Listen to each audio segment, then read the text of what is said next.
All right, Bob, here we go. Here's what I did. I removed your lines to make room for what I did. I mounted plates across, ran 4x4 struts after reassembling your propane lines, and all the way across I built the framing rig, and then I jacked up the floor and ran studs to give the floor the support it needed.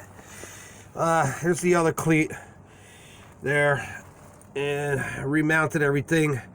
Propane lines have been tested for gas leaks because I had to move things around a little bit. I wanted to make sure.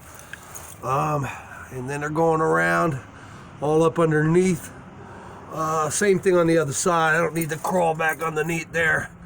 But that's where you are. Because in order to rip out everything that needed to be done, all the evidence that came in, give me a second here. This drip edge I'm working on now, you had a hole in here where the water was coming down. I filled that and took care of that. I'm waiting for this to dry. I want to run some silicone across the bottom and whatnot, and then this area here where it was dented, I was able to put some screws in there, bend it back in, and sealed it up. So we're gonna wait because all the damage came in from here, and you can see where the water line is, and it seeped underneath, which is in the bend here, and went underneath the floor, and everything absorbed it.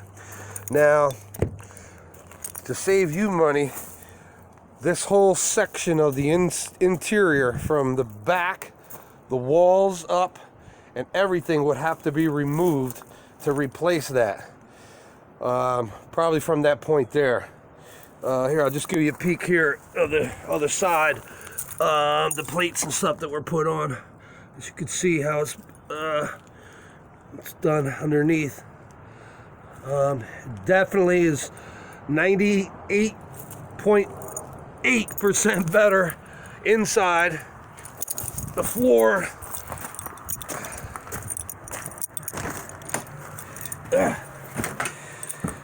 before you couldn't even walk over here. Now, well, you see me walking, everything's solid, sound. There's a couple little squishy spots, but that's the actual plywood underneath.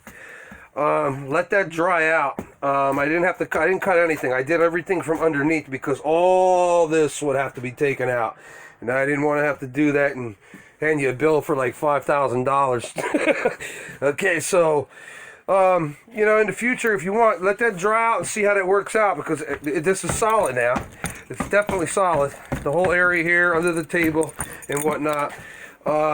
You could always subfloor it with a piece of 1/4-inch plywood and just put a new floor in there, remove everything out of the way. But in order to structurally rehabilitate this thing, everything, even that area there, would have to come out. And I didn't think you wanted to go that route. So we're looking good over here. We're looking good.